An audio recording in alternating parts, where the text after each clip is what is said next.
చేసుకుని ఈ ఉదయకాలపు కుటుంబ ప్రార్థన మనం ప్రారంభించుకుందాం.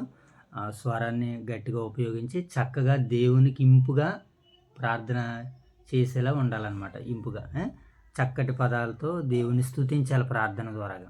చేయనైనా ప్రార్థన చేసుకుని ఉదయకాల సమయంలో కుటుంబ ప్రార్థనలో ముందుకు వెళ్దాం. ప్రార్థన. మహోన్నతుడ ప్రేమ గల మా గడ్డలన్నీ కృపగలదువా మీ అపరమ నామానికి వేలాది వందనాలు స్తుతులు స్తోత్రాలు ఈ ఉదయకాల సమయంలో తండ్రి మొదటి కొరింథీ పత్రిక 3 చదువుతుండగా వినబడి వాకి మరో దానికి 30 దండ్లు కర్రదండ్లుగా 100 పంజరా చూడండి నీటిగా తిని ఉదయకాల సమయంలో తండ్రి వేకు జమ్మలు లేపుతండి మా పని పట్ల మేము ఇలా చేసినది మీకు ఎలా మళ్ళీ నీటిగా తిని ఈరోజు తండ్రి ఈరోజు నేను కాల సమయంలో మీరు అక్కడికైనా మనం కాచి కావాలని మీకు ఎలా మళ్ళీ నీటిగా తిని వాకింగ్ వెనబడి వాకి మరో దాన్ని 30 దండ్లు కర్రదండ్లుగా 100 పంజరా చూడండి నీటిగా తండ్రి మీరు మాకు ప్రేమించి ఇచ్చిన ఓదూరు స్థానిక సంఘాలను సాధించి కాచి కాపాడండి తండ్రి ఓదూరు వైఎస్ఆర్ నగరం రెండు జంట నగరాలను దీన్ని సాధించి కాచి కాపాడండి తండ్రి ట్రీగానే కలుగుతున్న రోగులు కొన్నది నన్ను ముట్టుబడి హత్తుపడుతుంది ఏ సరస్వతి నామూలి పాత్ర ముక్కులాడు పెట్టుకుని మా పరమ తండ్రి ప్రార్థన గట్టిగా ప్రార్థన పర్లోని పర్లోతుంది గణమైన శాశ్వత రోటరీగా తండ్రి మమ్మల్ని రోటరీగా తండ్రి శేషుని ఇచ్చింది అంత ఈ ఉదయకాల సాంతండి గట్టిగా గట్టిగా ఈ ఉదయకాల సమయంలో తండ్రి మమ్మల్ని శేషులుగా లేపి నీకు అంత రోటరీగా తండ్రి ఈ ఉదయకాలంలో తండ్రి మమ్మల్ని ట్రీగా లేపుతండి మా పడపాటల్లో మీరు శ్రమ గురించి అంత రోటరీగా తండ్రి వాకింగ్ బాగా మేము వాకింగ్ చదువుతుండగా తండ్రి సంవత్సరం తండ్రి కానీ రోటరీగా కొరింథీ రాసిన మొదటి పట్టిగా తండ్రి 3 అధ్యాయం చదువుతుండే కదా చవపదం మీద అసలు సామించమే తండ్రి కానీ వెత్తబడే వాగుతండి మా మరొక రాసులు చేయండి మీరు ప్రేమించేసి ఓదక్రీసాన్ని పాటించేస్తారు ఓదక్రీసాన్ని సంఘ కాపం తీయించా ముస్లిం బియ్యాలు రాధించి కుటుంబాన్ని కూడా తీయించి 2 సంఘాలు ఉన్న సేవకులు సేకరాన్ని కూడా తీయించారు ఓదక్రీసాన్ని చేయించండి ఆ సంఘం మీకు అభివృద్ధిలోకి వచ్చి ఇలా చేయించండి రోటరీ కదండి మేము ఈ ముగించుకుంటుంది మేము స్కూల్ తల్లికుండా కదండి ఆ పడపాటల్లో మీరు చక్కగా చూడండి మళ్ళీ తండ్రి అక్కడ మేము ఇడిచండి మళ్ళీ సాయంత్రకాలం వస్తుంది మళ్ళీ మేము పాస్టర్లో కూడుకొని ట్రీ కదండి బాగా చదువుకునేలా చేయండి ఇంకా ప్రార్థన చేసుకుందాం. మహాగణుడైన మా తండ్రి, మహోన్నతుడైన మా దేవ, పరిశుద్ధుడైన మా తండ్రి, మీ ప్రేమ కలిగిన కృప కలిగిన ఉన్నతమైన నామానికి వేలాది వందనాలు ప్రభువా.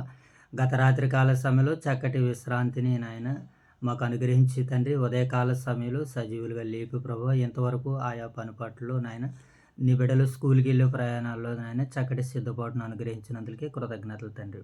వాటిని ముగించుకున్న ప్రభావం ఉదయకాల సమయంలో మీ సన్నిధి భాగ్యాన్ని మీ సన్నిధి కాంతులను మొదటి కొరింథీయులకు రాసినటువంటి పత్రిక 3వ అధ్యాయం ద్వారా మీ కుమారుని యొక్క చిత్తాన్ని మేము నేర్చుకోవడానికి తెలుసుకొనడానికి నాయన సిద్ధపడుతుండగా మీ యొక్క ఆత్మను మాకు సహాయంగా దయచేయమని వేడుకుంటున్నాం తండ్రి. ప్రార్థించిన ఇరువురు బిడ్డలను దీవించండి. ప్రార్థనతో నాయన చక్కటి రీతిలోనైనా మిమ్మల్ని మహిమపరిచే భాగ్యాన్ని వారికి అనుగ్రహించమని దయచేయమని వేడుకుంటున్నాం తండ్రి. అయ్యా ప్రభు ఉదయకాల సమయంలో మీరు మమ్మల్ని ప్రేమించి ఇచ్చినటువంటి స్థానిక సంఘాలను జ్ఞాపకం చేసుకున్నాం ప్రభావ. ఓదూరు వైఎస్ఆర్ నగర్లో ఉన్నటువంటి సంఘాన్ని సంఘ బిడ్డలను దీవించండి, ఆశీర్వదించండి. ఈ రోజునైనా నీ బిడ్డల చేయి తలపెడుతున్న ప్రతి పనులు నేను వారికి సహాయ సహకారాలు దయచేయమని వేడుకుంటున్నాం తండ్రి.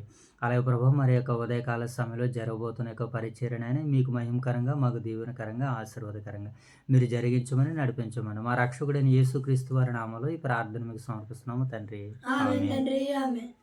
రైట్, మంచిదని యొక్క సమయంలో కొరింథీయులకు రాసినటువంటి మొదటి పత్రిక 3వ అధ్యాయాన్ని మరి బైబిల్ పట్టణంగా లేఖన భాగాలుగా వాక్యాన్ని చదువుకుందాం. కొరింథీయులకు రాసినటువంటి పత్రిక 3వ అధ్యాయము మొదటి వచనం చదువుకుందాం. సహోదరులారా ఆత్మ సంబంధులైన మనుషులతో మాట్లాడినట్లు నేను మీతో మాట్లాడలేకపోతిని. శరీర సంబంధులైన మనుషులే అనియు క్రీస్తునందు పసిబిడ్డలే అనియు మీతో మాట్లాడవలసి వచ్చెను. అప్పటిలో మీకు బలము చాలకపోయినందున బలము చాలకపోయినందున బలం చాలకపోయినందున పాలతోనే మిమ్మల్ని పెంచి తిని గాని పాలతోనే మిమ్మల్ని పెంచదు కానీ అన్నముతో మిమ్మల్ని పెంచలేదు. అన్నంతో నిన్ను పెంచలేదు. మీరింకను శరీర సంబంధులై ఉండుట వలన మీరు ఇంకా శరీర సంబంధం ఉండడం వల్ల ఇప్పుడు మీరు బలహీనులై ఉన్నారు కారా? ఇప్పుడు మీరు బలహీనులారా? మీలో మీరు అసూయయు అసూయయు కలహమును ఉండగా కలహమును ఉండగా మీరు శరీర సంబంధులైన మనుషు రీతిగా మీరు శరీర సంబంధమైన మనిషి రీతిగా నడుచుకొనుచున్నారు కారా? నడుచుకుంటున్నారు కారా? ఒకడు నేను ఒకడు నేను అపోల్లో వాడును, ఒకడు నేను అప్పుల్లో వాడును, మరి ఒకడు నేను మరి ఒకడు నేను అపోల్లో వాడును అప్పుల్లో వాడును అని చెప్పుకొనున్నప్పుడు అని చెప్పుకున్నప్పుడు మీరు ప్రకృతి సంబంధులైన మనుషులు కారా? మీరు ప్రకృతి సంబంధమైన కారా? అపోల్లో ఎవడు? అప్పుల్లో ఎవడు? పౌలెవడు? పౌలెవడు? పరిచారకులే కదా. పరిచారకులే కదా. ఒక్కొక్కరికి ఒక్కొక్కరికి ప్రభువు అనుగ్రహించిన ప్రకారము ప్రభువు అనుగ్రహించిన ప్రకారము వారి ద్వారా మీరు విశ్వసించితిరి. వారి ద్వారా మీరు విశ్వసించితిరి. నేను నాటి తిని నేను నాటిదిని అపోల్లో నీళ్లు పోసెను. అపోల్లో నీరు పోసెను. వృద్ధి కలగజేయువాడు వృద్ధి కలగజేయవాడు దేవుడే. దేవుడే. కాబట్టి వృద్ధి కలగజేయు దేవునిలోనే గాని వృద్ధి కలగజేయు దేవునిలోనే గాని నాటువానిలోనైనను నాటి వాడైనను నీళ్లు పోయి వానిలోనైనను నీళ్లు పోయి వాడైనను ఏమియూ లేదు. ఏమీయూ లేదు. నాటువాడును నాటువాడును నీళ్లు పోయివాడును నీళ్లు పోయి వాడును ఒక్కడే. ఒకడే. ప్రతివాడు ప్రతివాడు తాను చేసిన కష్టం కొలది తాను చేసిన కష్టం కొలది జీతము పుచ్చుకొనును. జీతం పుచ్చుకొనును. మేము దేవుని జతపని వారమై ఉన్నాము. మేము దేవుని జతపని వారమై ఉన్నాము. మీరు దేవుని వ్యవసాయమును మీరు దేవుని వ్యవసాయమును దేవుని గృహమునై ఉన్నారు. దేవుని గృహమునై ఉన్నారు. 10వ వచనాన్ని చదువుకుందాం. దేవుడు నాకు అనుగ్రహించిన కృప చొప్పున దేవుడు నాకు అనుగ్రహించిన కృప చొప్పున నేను నేర్పరి అయిన శిల్పకారుని వలె పునాది వేసి తిని పునాది వేసి తిని మరి ఒకడు దాని మీద కట్టుచున్నాడు. మరి ఒకడు దాని మీద కట్టుచున్నాడు. ప్రతివాడు దాని మీద ఎలాగు కట్టుచున్నాడో దాని మీద ఎలా కట్టుచున్నాడు జాగ్రత్తగా చూచుకొనవలెను. జాగ్రత్తగా చూసుకోవలను. వేయబడినది తప్ప వేయబడిన తప్ప మరి ఒక పునాది ఎవడును వేయనేరడు. ఈ పునాది యేసు క్రీస్తే. ఈ పునాది యేసు క్రీస్తే. ఎవడైనను ఈ పునాది మీద బంగారము వెండి వెలగల రాళ్ళు కర్ర గడ్డి పొయ్యికాలు మొదలైన వాటితో కట్టిన ఎడల వాని వాని పని కనబడును. ఆ దినమున దానిని కేటపరచును. అది అగ్ని చేత బయలుపరచబడును. మరియు వాని వాని పని ఎట్టిదో దానిని అగ్నియే పరీక్షించును. పునాది మీద ఒకడు కట్టిన పనిని నిలిచిన ఎడల వాడు జీతము పుచ్చుకొనును. ఒకని పని కాల్చివేయబడిన ఎడల వానికి నష్టము కలుగును. అతడు తన మట్టుకు తాను రక్షింపబడును గాని అగ్నిలో నుండి తప్పించుకున్నట్లు రక్షింపబడును. 16వ వచనాన్ని చదువుకుందాం. మీరు దేవుని ఆలయమై ఉన్నారని దేవుని ఆత్మ మీలో నివసించుచున్నాడనియు మీరెరగరా? ఎవడైనను దేవుని ఆలయమును పాడు చేసిన ఎడల దేవుడు వానిని పాడు చేయును. దేవుని ఆలయము పరిశుద్ధమై ఉన్నది. మీరు ఆ ఆలయమై ఉన్నారు. 18వ వచనం చదువుకున్నాం. ఎవడును తన్ను తాను మోసపరుచుకొనకూడదు.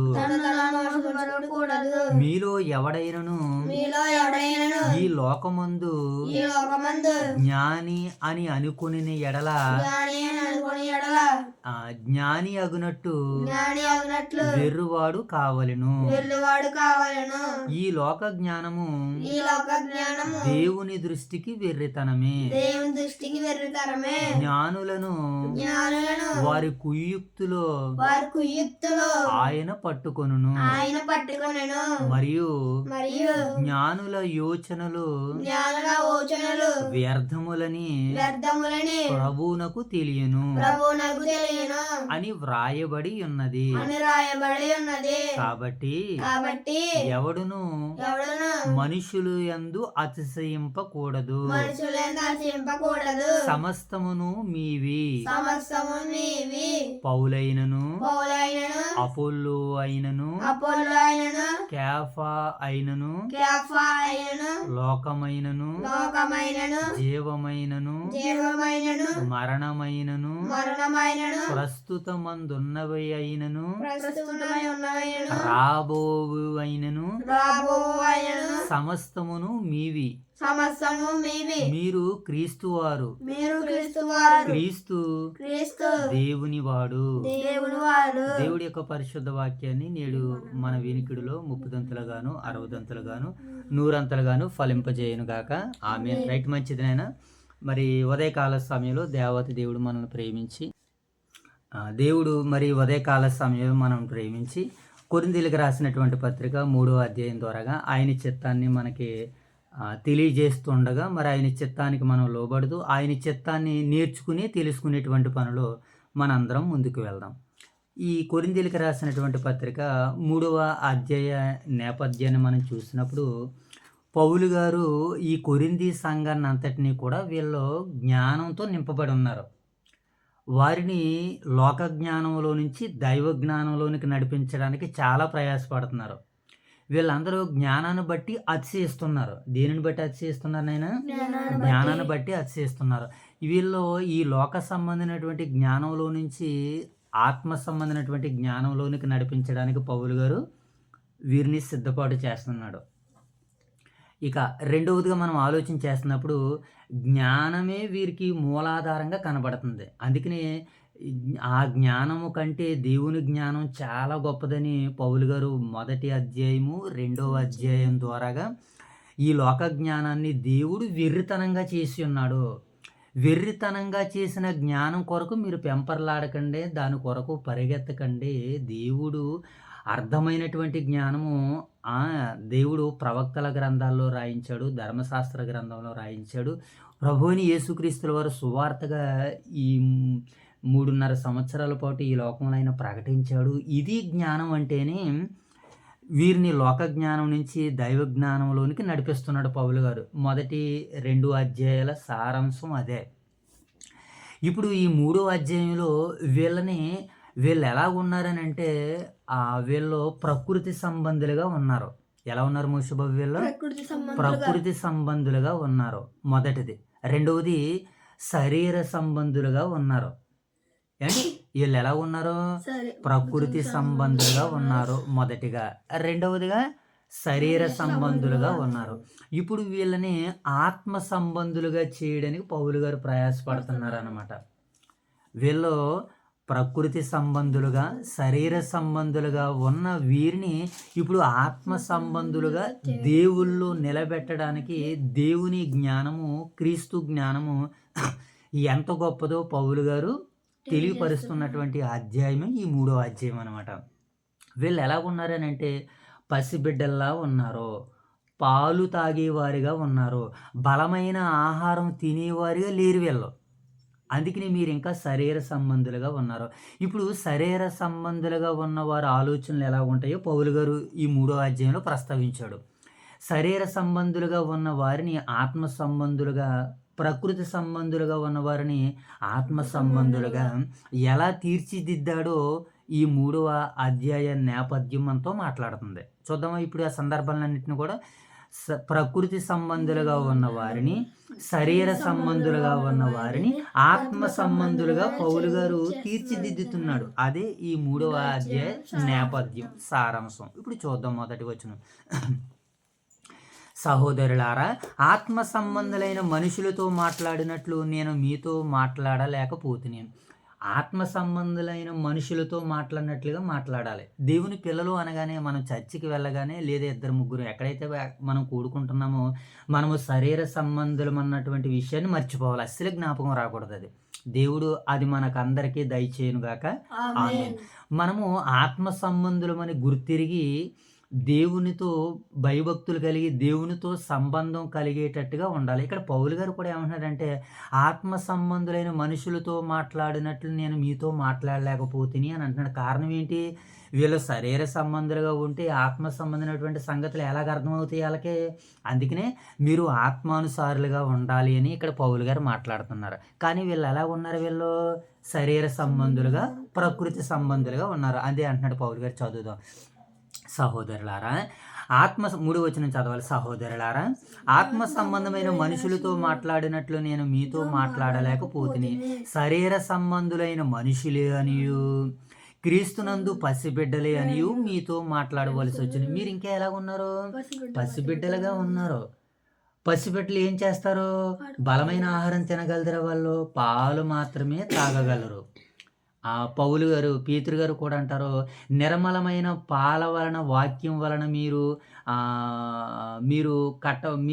నిలబడిన వారే అంటాడు. నిర్మలమైన పాలం అనేటువంటి వాక్యంతో మీరు దానిని భుజించాలి అని పీతరు గారు మాట్లాడుతూ ఉంటారు.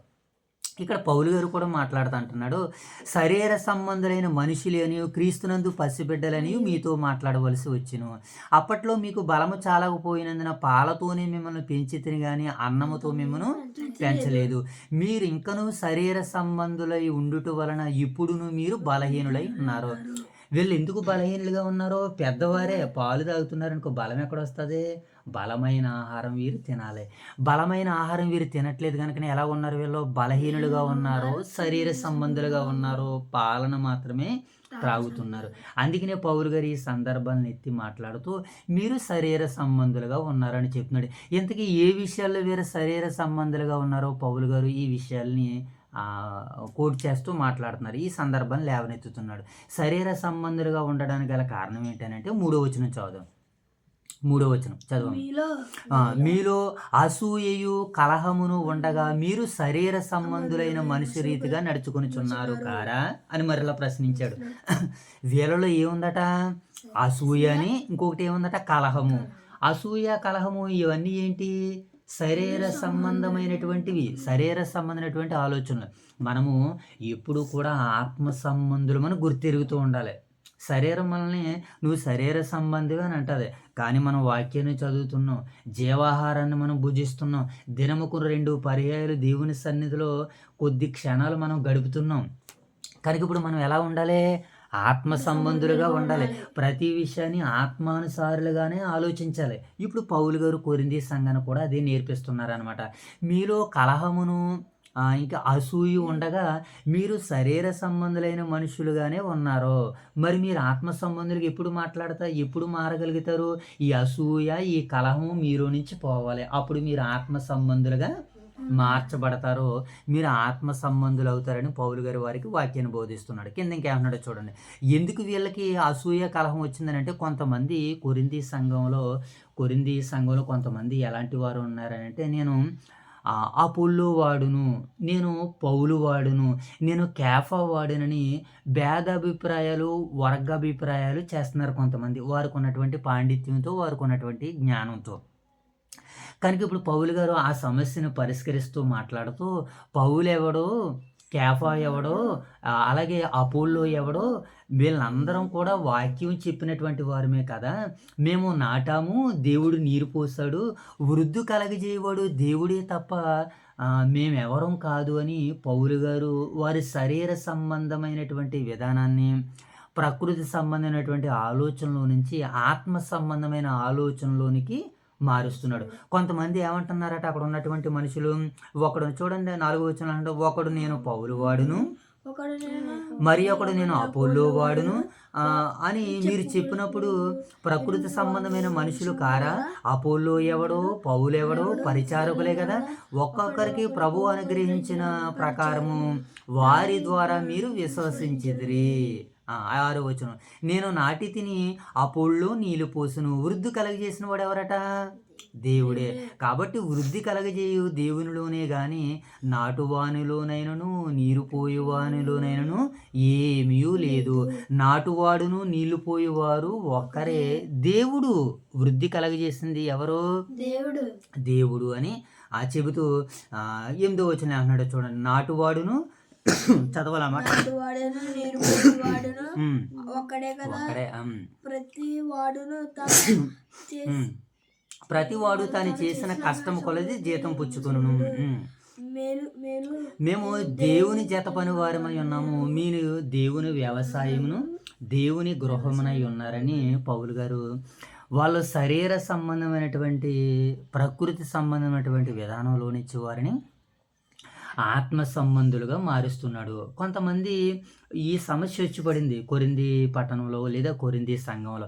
ఇప్పుడు వారి ఆ సమస్యలో నుంచి వారికి వ్రాస్తూ ఈ పత్రిక ఈ 3వ అధ్యాయం రాస్తూ, పౌలైనా కేఫా అయినా అపోల్లో అయినా మేము కేవలం దేవుని పరిచారకులు మాత్రమే, మీరు దేవుని వ్యవసాయమునై ఉన్నారో, మేమందరం దేవుని జతపని వారము, ప్రతివాడు తాను చేసిన కష్టం కొలది జీతాన్ని పుచ్చుకుంటాడు, కనుక మీరు శరీర సంబంధులుగా ఆలోచించకండి అని పౌలు గారు ఈ మాటల ద్వారాగా వారిని హెచ్చరిస్తూ వారిని శరీర సంబంధులను కాస్త ఇప్పుడు ఎలా మారుస్తున్నాడు? ఆయన ఆత్మ సంబంధులుగా మారుస్తున్నాడు.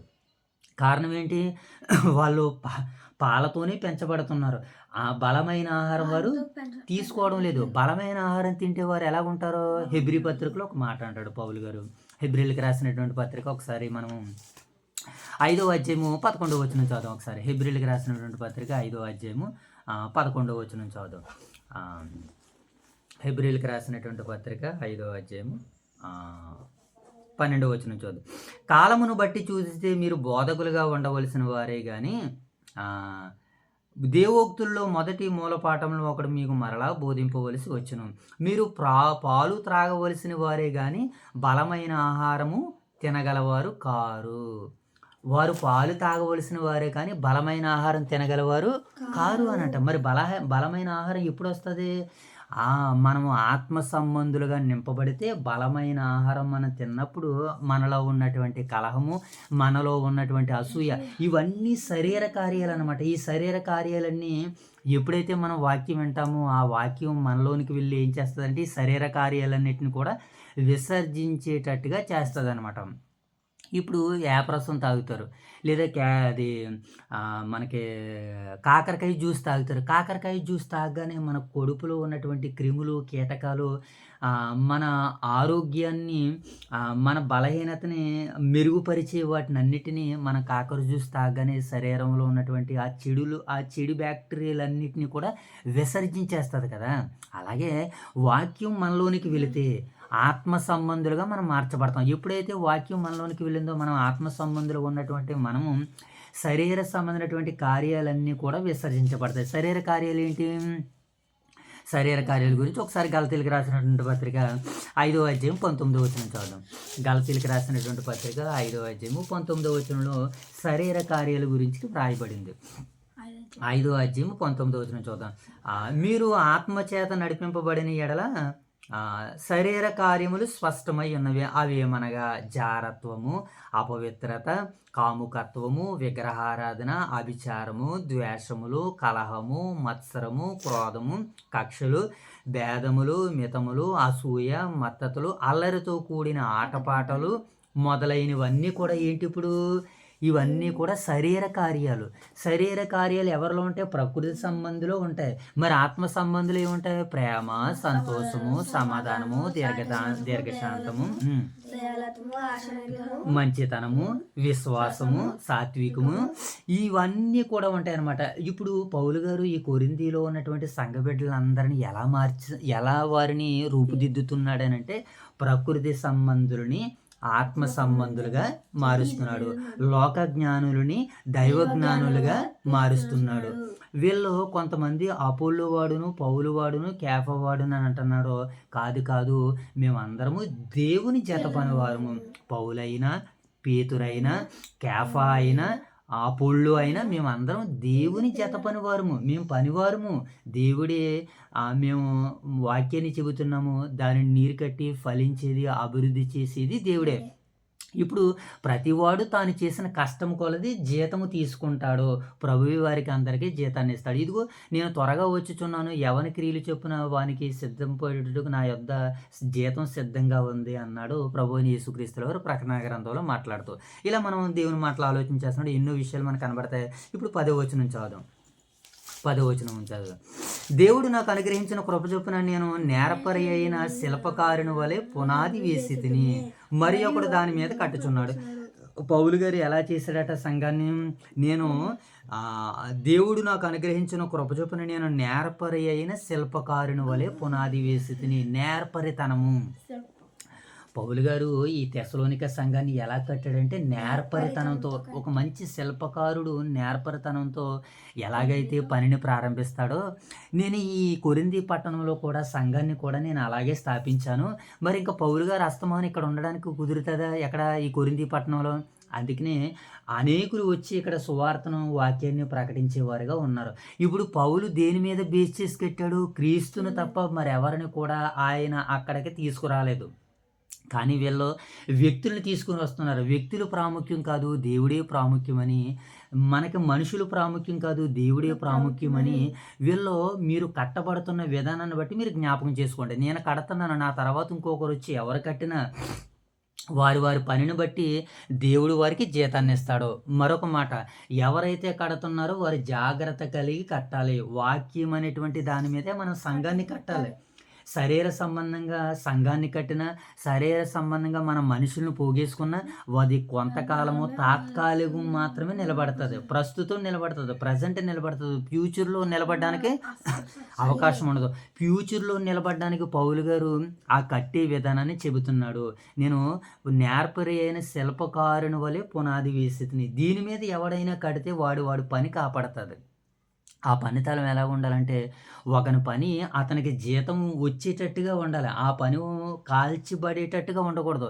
అంటే కాల్చిబడిందనుకో ఒకని పని ఏం కలిగితే నష్టం వచ్చేస్తుంది. ఇప్పుడు మనం ఇంత ప్రయాసపడి ఇప్పుడు ఈ వీడియో చేస్తున్నాం, ఈ వీడియో ఏదో నొక్కేసి పాడైపోయిందనుకో మన పని ఏమైపోతుంది? ఇప్పుడు కాల్చబడింది. మన పని పాడైపోకూడదు. మన పని ఎలా ఉండాలి? ప్రయోజనకరంగా ఉండాలి, అనేకులకు దీవెనకరంగా ఉండాలి, ఇతరులకు ఆశీర్వాదకరంగా ఉండాలంటే ఏం చేయాలి? ఈ పనిని మనము శ్రద్ధతో దేవుని మాటలతోనే కట్టాలి. దేవుని మాటలతోనే మనము ఈ పనిని చేయాలని పౌలు గారు ఈ సంఘాన్ని మోటివేట్ చేస్తూ అంటున్నాడు. నేను శిల్పకారుని వలె పునాది వేసి తిని మరి ఒకడు దాని మీద ఏం చేస్తున్నాడట? 10వ వచనం చూడు, కడుతున్నాడు. ప్రతి వాడును దాని మీద ఎలాగూ కట్టుచున్నాడో జాగ్రత్తగా చూసుకొనవలెను. వేయబడినది పునాది తప్ప మరి ఎవడను వేయనేరడు. ఈ పునాది క్రీస్తే. ఎవడైనా ఈ పునాది మీద బంగారము, వెండి, వెలగల రాళ్ళు, కర్ర, గడ్డి వీటన్నిటితో కడితే వాటి పనిని బట్టి కనపడుతుంది. దేవుని మాటలతో కట్టాలి సంఘాన్ని అని చెబుతున్నాడు. సంఘం అనగా దేవునిది, క్రీస్తుది. ఆ క్రీస్తు సంఘము చక్కగా నిలబడాలని పౌలు గారు చక్కటి విధానాలతో 14వ వచనంలో, పునాది మీద ఒకడు కట్టిన పని నిలిచిన ఎడల వాడి జీతము పుచ్చుకొనును, ఒకని పనిని కాల్చివేయబడిన ఎడల వానికి ఏం కలుగుతుందట? నష్టం కలిగే పరిచర్య పని మీరు చేయకండి. ఏం చేయకూడదు అటు? వీళ్ళందరూ కూడా నష్టము కలిగే పని, పరిచర్య మీరు చేయకండి. దేవుడు అభివృద్ధి పరిచి ఆశీర్వదించే పరిచర్య మీరు చేయండి. దేవుడు అభివృద్ధి పరచాలంటే, ఆశీర్వదించాలంటే మీరు శరీర సంబంధులుగా ఉండకూడదు, ఆత్మ సంబంధులుగా మారాలి. లోక జ్ఞానులుగా ఉండకూడదు, దైవ జ్ఞానులుగా మారాలి. మీరందరూ దేవుని పనికి జత పని వారిగా ఉండాలి. మీరు ఆత్మ సంబంధులుగా ఉండాలి. ఎలాగ మీరు సంఘాన్ని కట్టాలి, ఎలాగ మీరు సంఘాలే నడిపించాలి. ఇది పౌలు గారు వాళ్ళందరికీ నేర్పిస్తున్నటువంటి దేవుని పరిచర్య. ఎప్పుడైతే ఈ రీతిగా వాళ్ళందరూ కూడా వింటున్నారో పౌలు గారు ఏమంటున్నాడో మనం చూద్దాం. ఒకని పని కాల్చివేయబడిన ఎడల వానికి నష్టం కలుగును. అతడు తన మట్టుకు రక్షింపబడును కానీ అగ్నిలో నుండి తప్పించుకున్నట్టు రక్షింపబడడు. ఇప్పుడు చూడండి 16వ వచనంలో, ఇప్పుడు వరకు సంఘాన్ని ఎలా కట్టాలో ఏ రీతిగా నిలబెట్టాలో పౌలు గారు మాట్లాడుతూ ఇప్పుడు సంఘాన్ని ఏమని చెబుతున్నాడంటే ఆలయము అని అంటున్నాడు. సంఘం ఏమంటున్నాడు ఆయన? ఆలయము. ఆలయం మరలా ఏమంటున్నాడు? మీ దేహమే దేవుని ఆలయము అని అంటున్నాడు. ఈ దేహము ఈ దేవాలయాన్ని మీరు కాపాడుకోండి. ఎవరు కాపాడుకోగలరు? ఎవరైతే ఆత్మ సంబంధులుగా ఉంటారో వారు ఈ దేహాన్ని ఈ ఆలయాన్ని కాపాడుకుంటారు అని పౌలు గారు చెప్తున్నాడు. ఎక్కడి నుంచి ప్రారంభించాడైనా శరీర సంబంధుల దగ్గర నుంచి ప్రకృతి సంబంధుల దగ్గర నుంచి ప్రారంభించి ఇప్పుడు దేవుని ఆలయం ఎవరంటున్నారంటే మీరే. కనుక మీరు ఎలా కట్టుకుంటారని పౌలు గారు మాట్లాడుతూ అంటున్నాడు. 16వ వచనం చదవండి చూడండి. మీరు దేవుని ఆలయమై ఉన్నారనియు 16వ వచనం చదవాలి. మీరు దేవుని ఆలయం ఉన్నారనియు ఆత్మ దేవుని ఆత్మ మీలో నివసించుచున్నాడనియు మీరు ఎరగరా. ఇప్పుడు దేవుని ఆత్మ ఎక్కడుంది? మీలోనే ఉంది. మీరే ఆత్మ సంబంధులు, మీరే పవిత్రమైన దేవాలయాలు. ఎక్కడికి తీసుకొచ్చేసాడు చూసారా పౌలు గారు? వీళ్ళని దేవాలయాలుగా మార్చేశాడు వారిని. వాళ్ళందరూ ప్రకృతి సంబంధులుగా ఉన్నారు, శరీర సంబంధులుగా ఉన్నారు. ఇప్పుడు వారిని పౌలు గారు ఎలా మార్చేశాడు? ఆత్మ సంబంధులుగా మార్చేశాడు. దేవుని ఆలయమై ఉన్నదని మీరు ఎరగరా. ఎవడైనను దేవుని ఆలయమును పాడు చేసిన ఎడల దేవుడు వానిని పాడు చేయును. దేవుని ఆలయము పరిశుద్ధమై ఉన్నది, మీరు ఆ ఆలయమై ఉన్నారు. దేవుని ఆలయాలు ఎవరో కాదు నాయన, మీరే.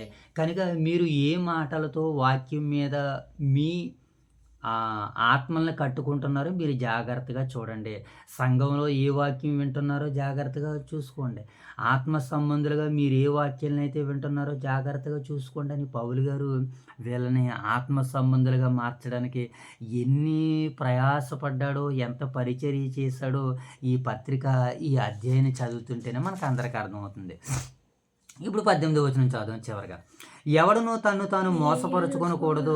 మీలో ఎవడను ఈ లోకమందు తాను జ్ఞాని అని అనుకోకూడదు. జ్ఞానులు ఏమనుకుంటారంటే తమను తాము మోసపోతూ ఉంటుంటారు. కారణం ఏంటి?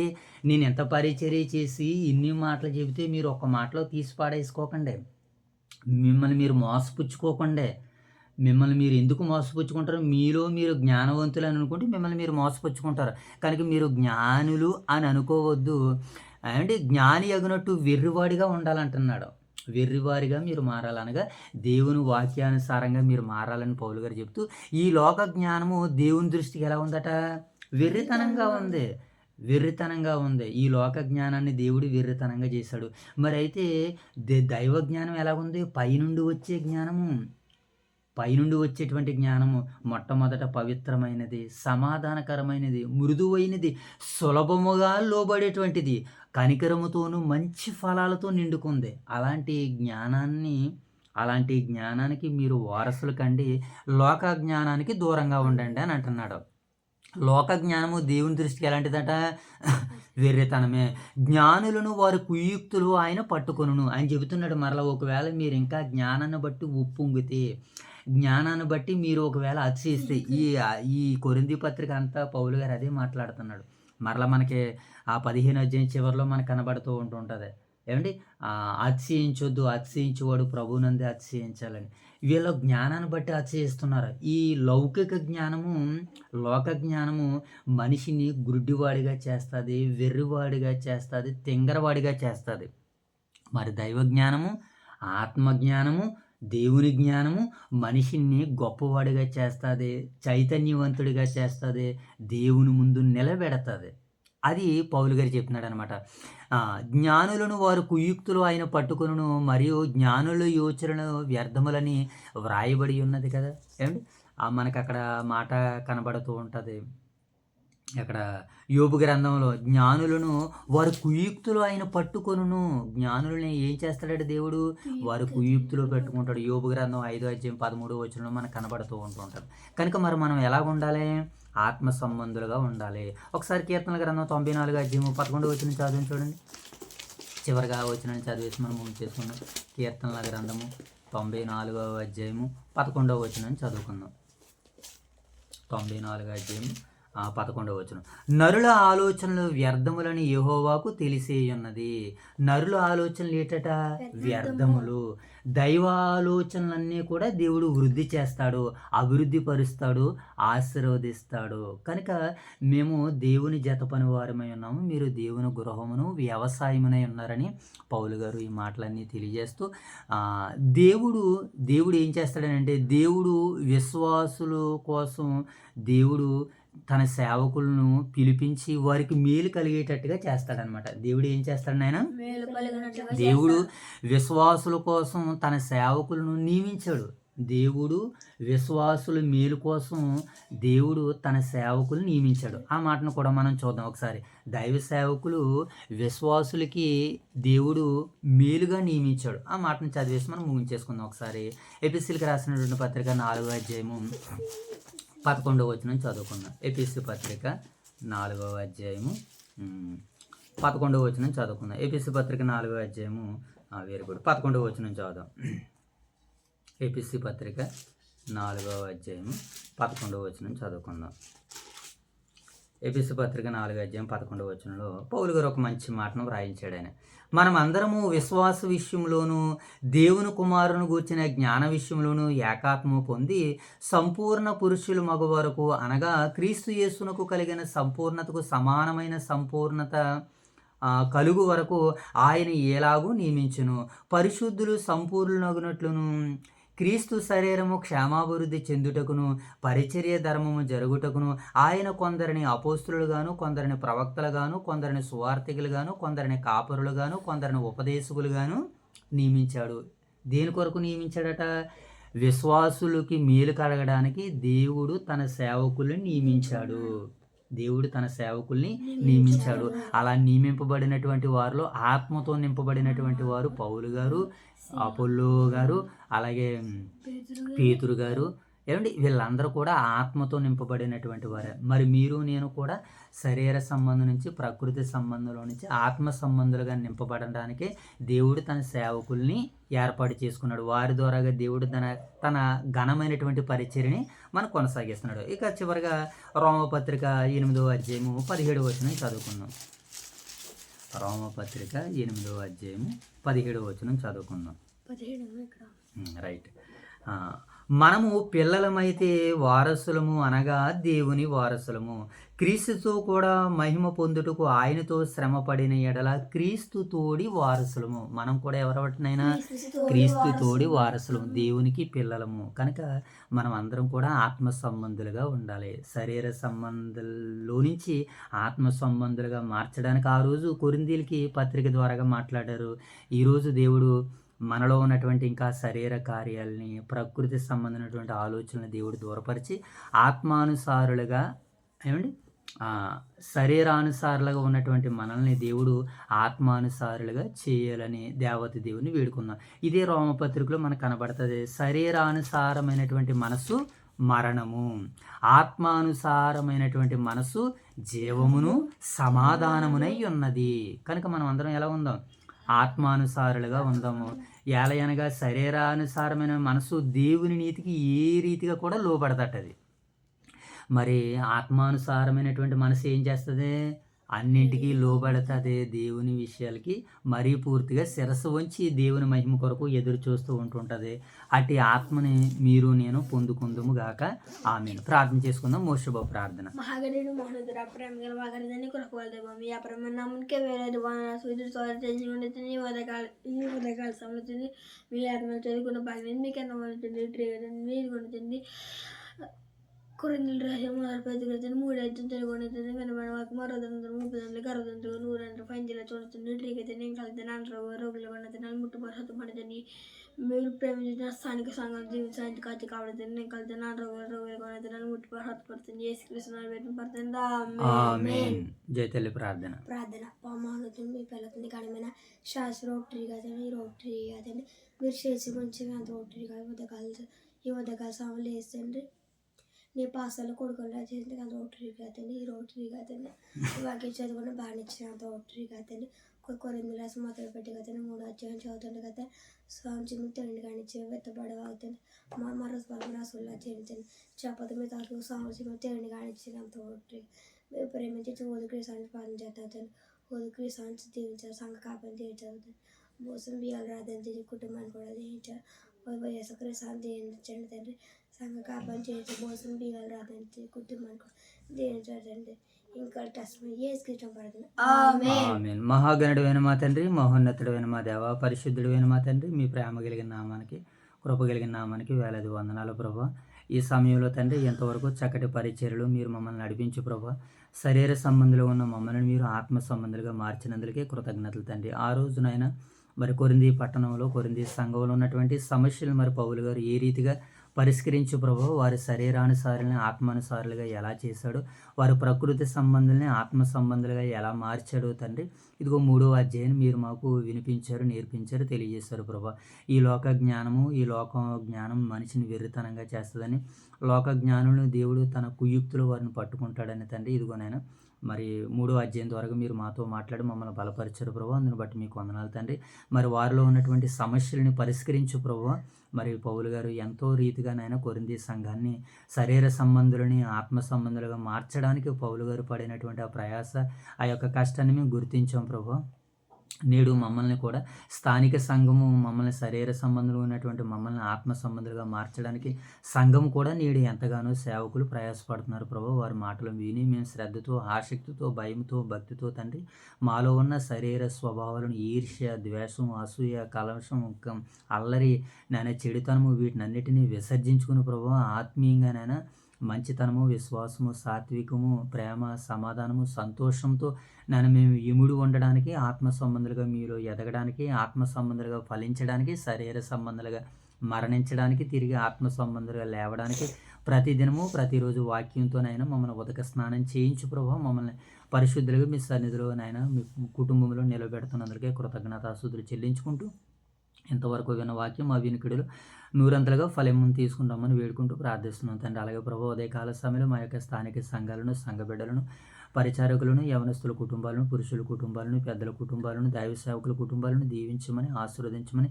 తండ్రి. ఈ దినమును కావలసిన నడిపింపును, ఆత్మశక్తిని నీ బిడ్డలకు అనుగ్రహించండి. ఈ దినమంతట్లో మిమ్మల్ని చూడగలిగే కన్నులను, మీకు లోబడగలిగే మంచి మనసును, మారు మనసును నీ బిడ్డలకు అనుగ్రహించమని తండ్రి. ఈ బిడ్డలు ఈరోజు చేసినటువంటి పనిపాట్లన్నింటిలో మీ తోడును, మీ యొక్క సహాయాన్ని ఇచ్చి ప్రతి పనులు వారికి దీవెనలతో, ఆశీర్వాదాలతో నింపమని నడిపించమని నా రక్షకుడైన యేసుక్రీస్తు వారి నామంలో ఈ ప్రార్థన మీకు సమర్పిస్తున్నాము తండ్రి.